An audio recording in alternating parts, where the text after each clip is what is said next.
Hello, welcome to this YouTube exclusive edition of the Under Center podcast. This is the show where we try and win you a bit of money to beat those bookies and to keep your bank account topping up throughout the whole NFL season. We missed last week because, let's be fair, we deserved to miss last week, I should say, because, lads, the bets aren't going well. No, we had to take a week off to kind of rejig the algorithms, try and work out what was going on. It turns out we were just listening to Jake too much, so we've really turned him down, hopefully turn me and Dara up, and we might be able to work in. At least if you close your eyes and pick maybe one bet from each of us, that seems to go better than just listening to any one individual. Tell you, I have a system for this. What I do is I get really drunk and I write all the names of the teams around me and I spin around and I point and I pick one. You know, actually, that's probably a better way than the way I've done it right now. I'm this great football mind where, like, yes, they're going to do this and this person's going to score because of this and that. And then none of that stuff happens. And then I'm just sat there after the first slate of games when all my bets are lost. What's the point? I have to sit through a Seahawks game then after that as well. It makes it even worse. But sure, look, let's hope we have some better luck for week 5. And we have each picked 3 lines. I think we each gone with a treble because at the time of recording on Wednesday evening, of course, most betting sites will not give you the anytime touchdown score. So we might add that in at the end of our bet if we feel confident enough about one, but we can't give you the exact odds. And of course, make sure if you are betting, you are betting responsibly too, making sure that when you know that you're not having any fun, to stop, because you don't want to go poor throughout all this from listening to us, because we don't want that on our conscience. But you know what, Ewan, actually, I'm going to let you go first on this one. Tell us your treble this week. Yeah, I've gone for the KISS method, and that is keep it simple, stupid. I just went for the handicaps. My first one, a little bit out there. I think the Jets are going to roll high on their victory last week. They're playing against the 1-3 Falcons. They've been given 3. They're on -3 at the moment. I think they can cover that. I think the Jets are going to win. So I'm going to take the Jets in that one. Next, the Packers only have to cover 3 points against the Bengals. I think that's outrageously small. I would hammer that all day long. That's fantastic. And then my final one, I'm going to take the Titans over the utterly useless Jaguars. They only have to clear 4.5 points. I'm going to take them in that one. So I'm going to take the handicap on all 3 of those teams: the Jets, the Green Bay Packers, and the Tennessee Titans. Interesting. I have to say, I like the bet, but I would nip the Jets out of that one there. I'd make that into a little double. I just cannot see the Jets being all that good. You started off by saying keep it simple, stupid, and then you said my first one, I'm going to go out there. I'm going to go for the Jets. I don't know if the Jets. So the Jets are +3 or -3? Did you say? They're -3, so they're expected to lose by 3. Is that not the other way around? No. Atlanta's -3. Sorry, Atlanta's -3. Atlanta beg your pardon. Okay, that makes more sense. So you do get 3 points if you vote, even if they lose closely. Yeah. Okay. Yeah. Well, I feel a little more positive about that then, because if you were to say -3 for the Jets, I'd worry, because you know Atlanta's offense is not all bad, as I'm sure you were aware. You saw, unfortunately, Washington last week. The Titans, I like that bet as long as Julio and AJ are back, because we also saw against the Jets that they're back. The next man up for the wide receiver position isn't great. But every man at every position for the Jaguars isn't great. So that's kind of where I'm going with that one. Yeah, true. But that is just a classic trap game, though. You know, I'm not trying to talk you out, but I shouldn't be. But like, do you have any touchdown scores that you like this week? Yeah, it's a dodgy one. I don't think I'll be going throwing loads of money at it, but for some reason, De'Ami Brown from the Washington football team is screaming at me. He doesn't have a lot of targets.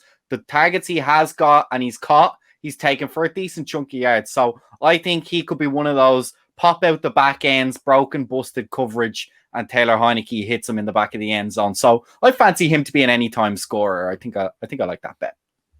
All right, Jake, let me hear your bet this week.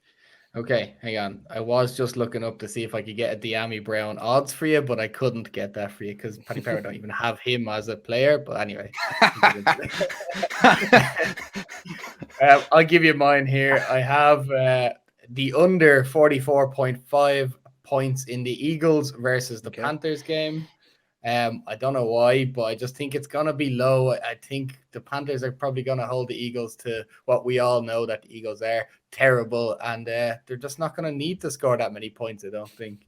I also have the Buccaneers -10 against the Miami Dolphins. I have no faith in Jacoby Biscuits for him to do anything all that good, and I just think the Bucs, they didn't look great last week, but I'll certainly take the -10 against a really bad-looking Dolphins team.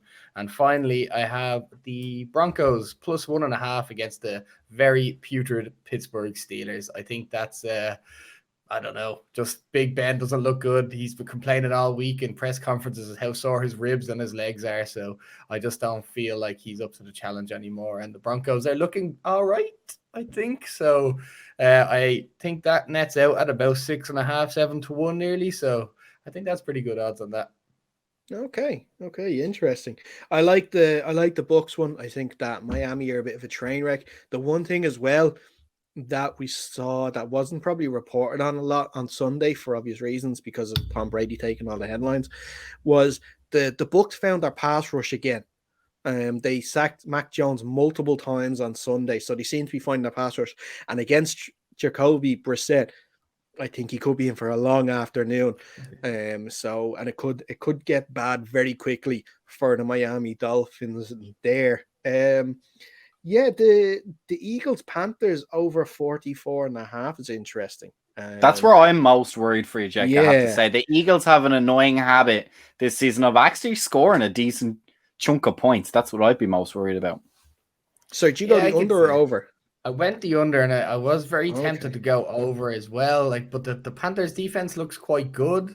So maybe, and they recently acquired a good cornerback. So I'm hoping they might be able to hold Two good cornerbacks. Apologies, but hoping they can hold Jalen Hurts long enough and get. There's no way Gilmore plays this weekend, though, is there? No, he's not available to come off the pup list till week 6 anyway. Okay. Yeah. They have that one good cornerback, but I think they're gonna probably get a few points. The Panthers are going to head up probably 40 or 21-0, and then the Eagles are going to get 7 points, and then it's just the Panthers going to run out the clock. So, yeah. There is reports that Christian McCaffrey may play this game. If he plays, I would go the over. If he doesn't, I'd go the under. I think that'd be my thinking towards it. Yeah, I understand that as well, but he is coming off a hamstring injury. They're quite notorious. He is only 2 weeks, I think, removed from it. So I don't know if he does play. He's probably going to be on a pitch count. He's not going to have all that many snaps. But I understand where you're coming from with it. Yeah. All right, then. Well, we'll go on to our last one. Sorry, I meant to say, do you have a touchdown scorer that you want to go for this week? I'll give you Tyler Lockett on a first touchdown for the Seahawks. I think with the matchup against the Rams, I think he might have a good opportunity here. Okay, grand.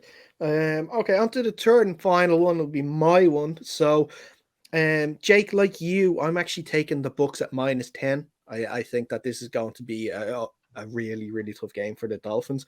I'm taking the Bears +6.5. Matt Nagy announced this week that Justin Fields is going to be the starting quarterback going forward. I think that we saw they have a decent defense and a decent defensive line. And I think what we saw again with the Chargers, with a good defense, you can hold up that Raiders team. So I like the matchup there. The Raiders may win this, but it will be a close game. They might win by a field goal. I don't think they'll win by a touchdown. So I think you have that insurance there by going Bears +6.5. And then I'm actually going with the under. And it could be a dodgy one, but I'm going with the under 39.5 points in the Pittsburgh Denver Broncos game. Pittsburgh, I have always this season failed to hit the over in games that they're involved in because they just can't score with Big Ben.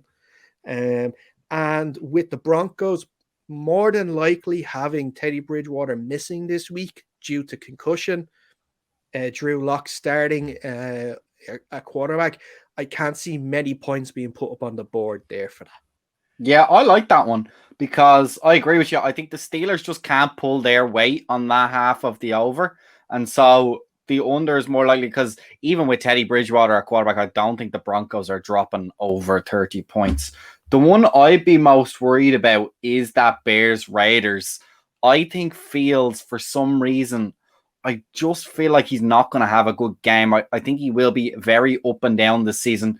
I wouldn't be surprised if he struggles to get 200 yards throwing and scores or throws an interception, I beg your pardon, this week. So I think that might be where you get stuck on. I think the Bears might struggle to score over 10, and I reckon the Raiders can probably put together 14 and a field goal, which would put them over that handicap. So that's where I'd be most worried about your bet so far. What I will say about the Bears, though, recently Matt Nagy came out and said that his offensive coordinator is now calling the plays, so we might see a bit more creativity on the offense from the Bears with Justin Fields. And I don't know, is there that much tape on this offensive coordinator, how he calls plays with a new quarterback like Justin Fields? So there might be that kind of unknown element for the Raiders defense. Yeah. Well, as far as I'm aware, I think he called the plays against the Lions last week as well, didn't he? What did he? Yeah, I don't know. Yeah. And they had a good win, of course, against the Lions last week. Interesting, though, that Dave Montgomery won't be playing that game. It'll be Damian Williams, who will be the starting running back for the next couple of weeks because of his injury. Also, as a side note, I like Dawson Knox to be an anytime touchdown scorer for the Buffalo Bills against the Kansas City Chiefs. We saw last week Dallas Goedert scored a touchdown for the Eagles against the Chiefs the week before. Mark Andrews scored as well for the name's going to come to me now in a second. Ravens, hold on, don't say for it. The Ravens. Thank you. So I think that they are a little susceptible to tight ends. So I think that could be a decent bet to get. And I think you might get good odds on that too, especially because most people would think Sanders and Diggs would probably be the one to score the touchdowns for the Bills. So you might get decent odds on that too. But that is our bet show for this week. If you like our bets, let us know in the comments below. If you have a bet of your own that you want to share with us, you can send it to our Instagram at UnderCenterPod. You could also send it to us on Twitter at UnderCenterPod. But also make sure, if you are watching this video and you have not liked it yet, make sure you do. And make sure you subscribe to the Undercenter podcast too on YouTube, because that's where you get this show every week. You'll also get all of our live shows when they air as well. So some really, really good content you've seen this week with our week 4 pre-review show. Hello, welcome to... And hello, I just heard my voice again. Yes, I beg your pardon. Sorry.